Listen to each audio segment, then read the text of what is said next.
சிவனடியார்கள் வந்தாலும் அவங்க வீட்டில் உணவருந்திட்டு போவாங்க. அப்போது அவங்களுக்கு ஒரே ஒரு மகன். இந்த கதையை படிக்கிறப்போவோ கேட்கிறப்போவோ அழாமல் இருக்கவே முடியாது. ஒவ்வொரு பெற்றோர்களுமே அப்படியே துடிக்கும். எப்படி எப்படி முடிஞ்சுது அவங்களால அப்படின்னு தான் தோணும்.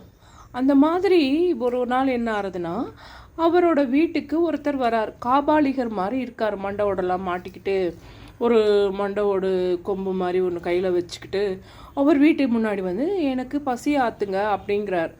என்னோட இஷ்டப்படி நீங்கள் உணவு அழிங்கன்ற மாதிரி ஒரு வீராவேசமாக தான் சொல்கிறாரு. அப்போல்லாம் வந்து சிலர் வந்து சிவனடியார்களாகட்டும் முனிவர்களாகட்டும் கொஞ்சம் பொறுமையாக இருப்பாங்க. இந்த காபாலிகர்களுக்கெல்லாம் பார்த்திங்கன்னா ஒரு மாதிரியாக அவங்களுடைய பேசுகிற தன்மையே வேறு மாதிரி இருக்கும். அப்படி வந்திருக்கார். ஆனால் அது யார்? சிவன் அவ்வளவு சோதிக்கிறார் அவங்கள அவ்வளவு சோதிக்கிறார் அந்த பெற்றோர்களை.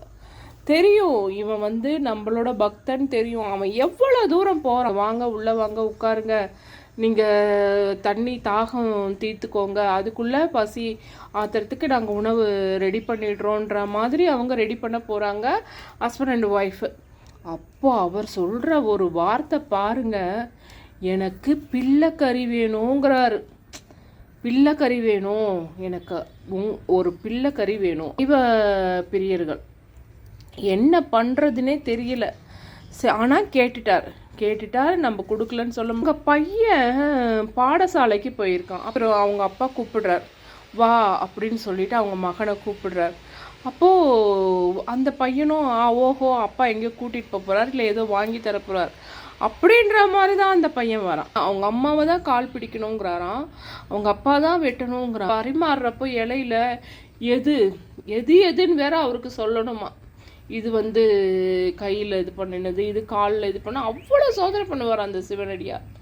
அவ்வளோ அந்த சிவன் வந்து சுவாமி வந்து அவ்வளோ சோதனை பண்ணுவார். அவ்வளோ அவங்க எல்லாம் பரிமாறி எல்லாம் இது பண்ணிட்டு, நான் ஒண்டி எப்படி சாப்பிட்றது, நீயும் வந்து சாப்பிடுன்னு அவரை கூப்பிடுறாரு. அவங்க அப்பாவை கூப்பிடுறார். என்னதான் பண்ணுவாங்க. சரி அவரும் உட்காந்து சாப்பிட்றதுக்கு ரெடியாகிறாங்க. அப்போது உங்களுக்கு பிள்ளை கிடையாதா, உங்கள் பிள்ளைய கூப்பிடுங்க. அந்த மகன் பேர் சொல்லி கூப்பிடுறப்போ அப்படியே பார்த்தீங்கன்னா மகன் ஓடி வரான். மகன் ஓடி வந்தா இவங்க போய் மகனை அணைச்சிக்கிறாங்க. அவனை அப்படியே கூட்டிகிட்டு வர நேரத்துக்கு இலையும் இல்லை, இலையில இருந்த பதார்த்தமும் இல்லை, சிவனடியாரும் இல்லை. அப்போதான் நினைக்கிறாங்க, ஓ சிவன் வந்து